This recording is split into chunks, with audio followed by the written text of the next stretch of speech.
this. My concept is this. I use the Jesus concept. At the age of 12, he was released. His parents pretty much released him, and he went into the temple and everything at the age of 12.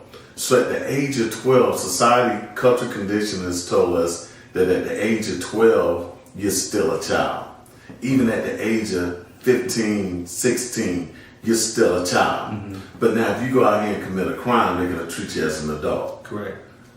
So my ideal as a parent, once a kid turns 12 years old, and you know, I'm mainly talking about men or women, but not gender related, but when they go to the age 12 and go into that crossover into a teenager, I think you should go from being a parent to being a mentor. Okay. You know, we talked about in the last episodes about mentoring. So now when you go from being a parent to a mentor, that means all this, hey, I'm putting you on punishment. You know, if you still believe in spanking your kid, I'm spanking your kid. But now that this kid is 13 years old, okay, now it's time to mentor. So now when I come to you, you the kid, so I come to you, hey, Lee, you said you was gonna be home at 11 o'clock. It's 12:30. Oh, well, I had this, and this. No, I don't want no excuses from you. I'm just telling you, your word is what you gave me. Business is kind of business. Yeah, your word is what you gave me. So since your word is what you gave me, you know, this is how I'm gonna treat you. So that means if you say that you're gonna be home at 11 o'clock, what I'm doing, I'm not punishing you. I'm gonna treat you like an adult now. So if you're gonna be home at 11 o'clock, I lock my doors at 11. The reason why I lock my doors at 11 because I want to be safe. I'm not punishing the kid. I'm mentoring the kid because I'm telling it it's repercussions for not doing what you're supposed to do. It's repercussions for not holding your word. Versus if you're punishing them, now you're saying, oh, I'm gonna restrict you for 2 weeks or whatever. You show them, hey, this is what happens. You know, boom. You know, shock and awe. Hey, 11 o'clock, I lock my doors. So that was your warning. You know, now you know my standards. And good night.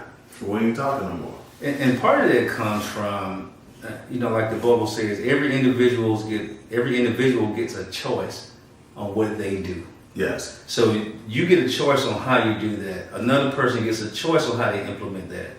But what the Bible says is, as early as possible, prevent the young folks from having to be reprogrammed.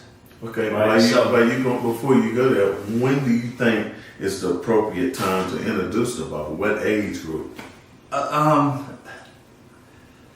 would say it's like this. As soon as a person gets ready to utter, Santa Claus bought you this, or that's Santa Claus, stop. Okay. Right? Yes. Because you gotta deprogram that person from that and go through the pain of it's not one. Yes. Right? The Easter Bunny or all these fictional things that we all did. Let me do a disclaimer. I still believe in Santa Claus. Don't worry about what this guy said. That's in his book. He can do that, right?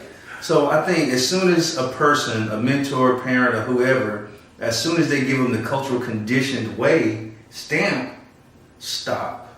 And say, you know what? How can I just use myself as the provider as the sparkle in the child's eyes? Right? So they have to self-market themselves to be the best on the planet. Yes. And not default it to a fictional TV character. Guess what? You know, like we say, we all wish we could get a redo. That's in the book too, the redo. Yeah.